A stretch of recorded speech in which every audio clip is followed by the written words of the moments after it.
Maya pressed her forehead against the bathroom mirror, her breath fogging the glass. Downstairs, she could hear David moving through their house, the house they'd built together over 12 years of marriage. The familiar sounds should have brought comfort. Instead, they felt like chains. "I deserve to feel wanted again," she whispered to her reflection. The text on her phone glowed in the dim light. Room 412.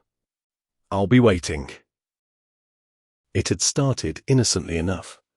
Nathan was a colleague, charming and attentive in ways David hadn't been in years. While David buried himself in work, Nathan noticed when she changed her hair. When she laughed at his jokes, he leaned closer, his eyes holding hers just a beat too long. "You're wasting your light on someone who can't even see you anymore," Nathan had said last week over coffee that stretched into dinner. Maya descended the stairs slowly, her heart hammering. David sat on the couch, reading glasses perched on his nose as he reviewed documents. He looked up briefly, offering a distracted smile. "Going to Jennifer's?" he asked, referring to her best friend. The lie came easier than she expected. "Yeah, girls' night. Might stay over, since we'll probably have wine." David nodded, already returning to his papers. "Drive safe. Love you." "Love you too," she said, the words tasting like ash. He didn't look up again as she walked out the door. The hotel was downtown, elegant and anonymous. Maya's hands trembled as she pressed the elevator button. This doesn't have to mean anything, she told herself. It's just one night, a moment to feel alive again.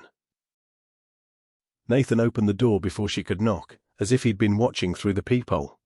He wore an expensive shirt, sleeves rolled to his elbows, holding a glass of red wine. "I wasn't sure you'd come," he said, his voice low and intimate. "I almost didn't." He stepped aside, and she entered the room. It was beautiful, soft lighting, a king bed with pristine white sheets, city lights glittering through floor-to-ceiling windows. Nathan handed her a glass of wine, his fingers brushing hers deliberately. "To new beginnings," he toasted. She drank deeply, needing the courage. They talked for a while, sitting close on the edge of the bed.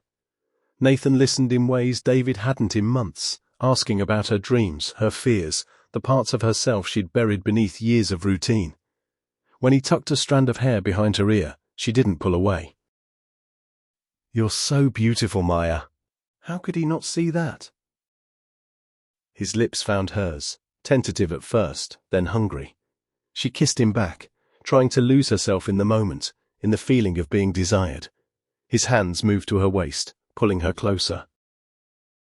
As Nathan began unbuttoning her blouse, Maya's phone buzzed in her purse. She ignored it. She ignored the small voice in her head that sounded like regret. She ignored everything except the desperate need to feel something other than invisible. The city lights bore witness as she made the choice that would shatter everything. Hours later, she would realize that some decisions can't be unmade, no matter how much you wish you could turn back time. Maya woke to unfamiliar sheets and immediate regret.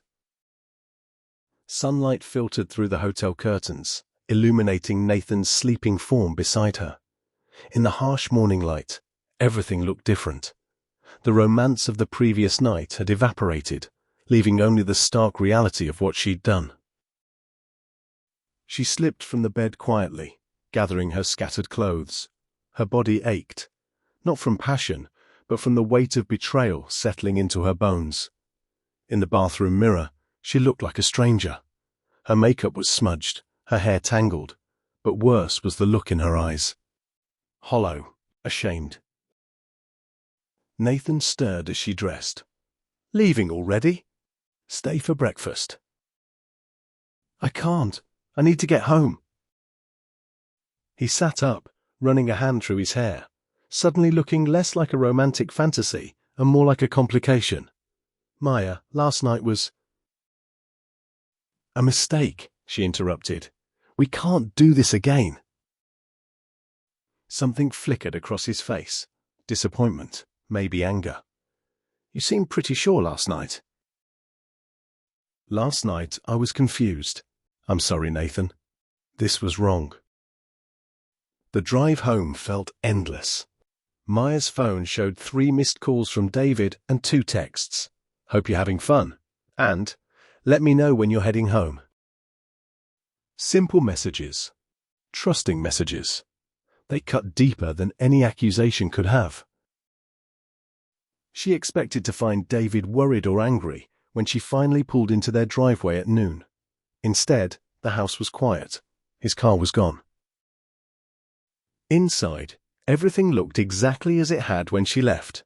The breakfast dishes still in the sink, his reading glasses on the coffee table, the newspaper folded to the crossword puzzle. But something felt different.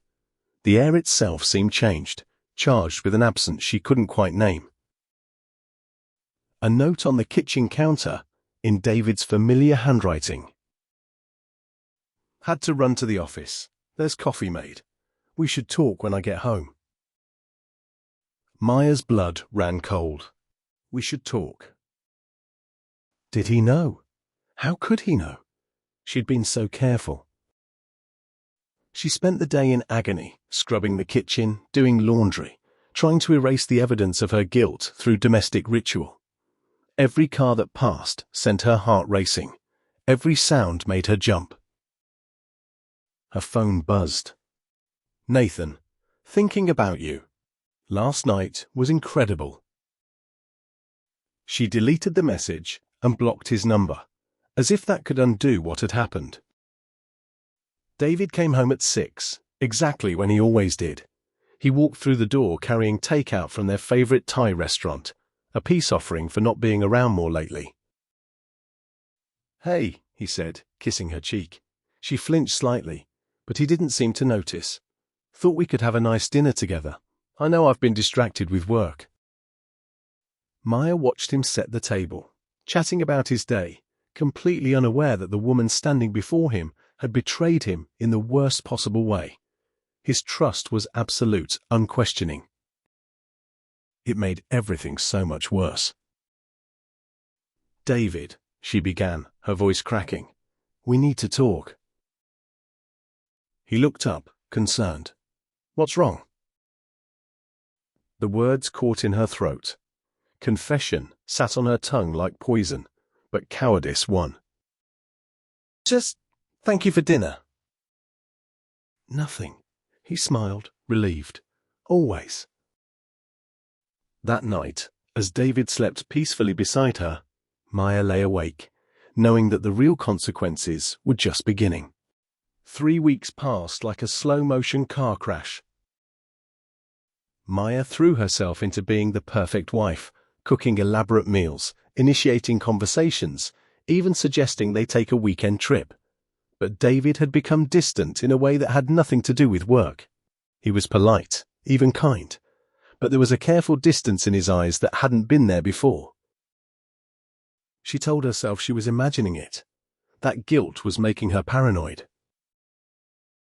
Until the night she found him in his study at 2 a.m., staring at his laptop screen. David, come to bed. He didn't startle or close the laptop quickly. He simply looked at her with an expression she'd never seen before, complete neutrality, as if he were looking at a stranger. I've been thinking about us, he said quietly, about our marriage. Maya's heart stopped. What do you mean? Do you remember 3 weeks ago, when you stayed at Jennifer's? The blood drained from her face. Yes. I called her the next morning to see if you two wanted to grab brunch. She said she hadn't seen you in over a month. The room tilted. Maya gripped the doorframe for support. David continued, his voice eerily calm. I didn't say anything. I wanted to see what you'd do. If you'd tell me the truth. David, I hired a private investigator, Maya. I have photos of you entering the Meridian Hotel, of him opening the door, timestamps showing you left at 11:47 a.m. the next morning. Maya felt like she was drowning. It was one night, one terrible mistake. I don't need the details. He closed his laptop. What I need you to understand is that the moment you walked out that door 3 weeks ago, our marriage ended. I've just been deciding what comes next. Please, David, I love you. It meant nothing. Don't. His voice cracked slightly, the first sign of emotion. Don't insult me by saying it meant nothing. It meant everything. It meant that 12 years of marriage, of me building a life with you, of trusting you completely, all of that was worth less than one night with someone else. Tears streamed down Maya's face. I was lonely. You were always working. I felt invisible. So you gave me a reason to see you? He laughed bitterly. Congratulations. I see you now, crystal clear. What are you saying? David stood, and she noticed for the first time how much weight he'd lost, the dark circles under his eyes. He'd been suffering in silence while she carried on, pretending everything was fine. I've already met with a lawyer. I'm not interested in fighting or revenge. You can have the house. I just want out. No, please. We can go to counseling. We can fix this. I don't want to fix this, Maya. That's what you don't understand. I don't want a marriage where I'm constantly wondering if you'll do it again the next time you feel lonely. I don't want to become the kind of person who checks your phone or questions where you're going. He walked past her toward the bedroom. I'll sleep in the guest room. I'm moving out this weekend. Maya stood in the empty study, the life she'd taken for granted crumbling around her like ash. The divorce papers arrived on a Tuesday morning. Maya sat at the kitchen table, the same table where they'd shared thousands of meals, made plans, laughed together, and stared at the legal dissolution of her marriage. David's signature was already on every page, stark and final. He'd moved out 2 months ago, taking only his clothes and personal items. Everything else he left behind. The furniture they'd picked out together, the photos on the walls, the life they'd built. It was a strange kind of cruelty, leaving her surrounded by memories in a house that now felt like a tomb. Jennifer came over that afternoon, the first friend brave enough to visit since word had gotten out. You need to sign them, Maya, she said gently, pouring tea neither of them would drink. Prolonging this is only making it harder. I destroyed everything, Maya whispered, for one stupid night. You made a mistake, a huge one, but you're still human. He won't even talk to me. When I see him for the property settlement meetings, he looks through me like I'm not there, like I never was. Jennifer sighed. What did you expect? You shattered his trust. Some things can't be repaired. Maya had tried everything. She'd sent letters, shown up at his new apartment, begged for just one conversation. David remained unmoved, communicating only through his attorney. The man who once loved her with such gentle devotion had become unreachable. Work had become unbearable too. Nathan, it turned out, had been sleeping with multiple women at the company. When their affair came to light during the divorce proceedings, HR had gotten involved.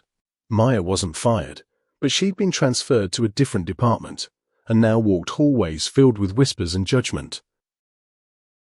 Her parents were disappointed. David's family, who'd embraced her as a daughter, no longer returned her calls. Mutual friends had sided with him.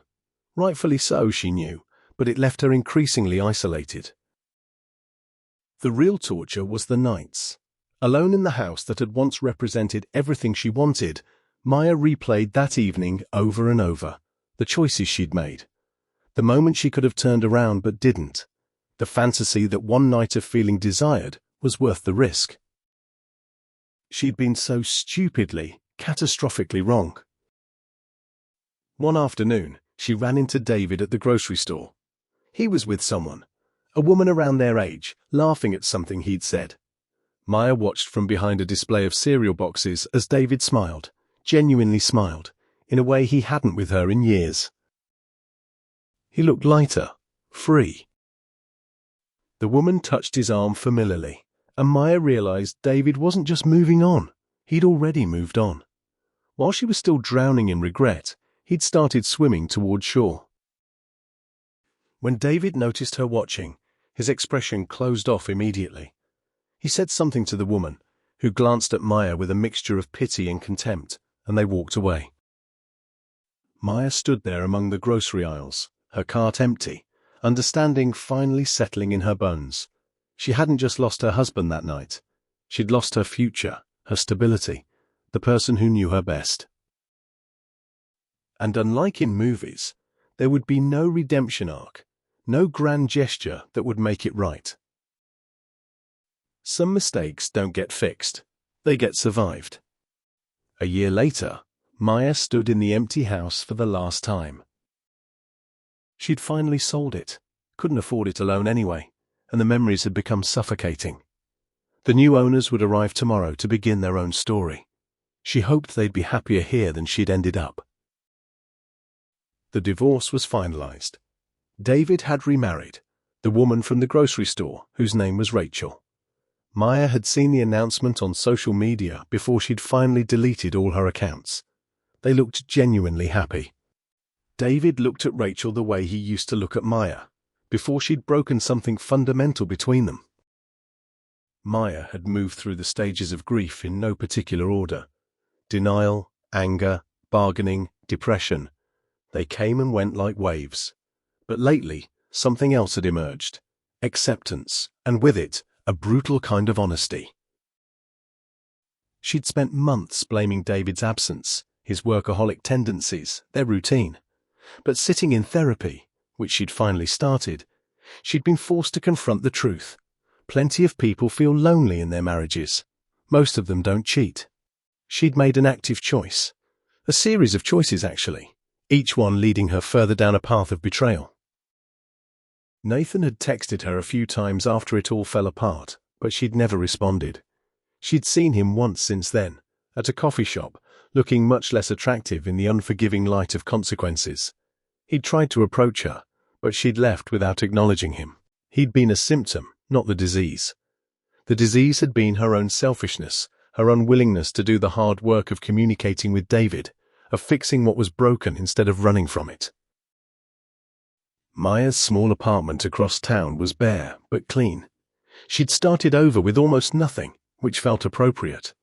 She'd gotten a new job at a different company, made a few tentative new friends who didn't know her story. She was learning to live with herself again, slowly. The hardest part was the loneliness. Not the loneliness she'd felt in her marriage. That had been a perceived lack of attention, a bruised ego. This was different. This was the loneliness of knowing she'd destroyed something real and irreplaceable. The loneliness of consequence. On her last night in the house, Maya walked through the empty rooms, her footsteps echoing. In the bedroom, she could still picture David's reading glasses on the nightstand. In the kitchen, she could hear his laugh. In the living room, she could see them curled up together on the couch, back when she'd taken that simple intimacy for granted. "I'm sorry," she whispered to the empty house, to the ghost of the life she'd thrown away. "I'm so sorry." There was no one to hear her apology, no one to grant absolution, and that was fitting.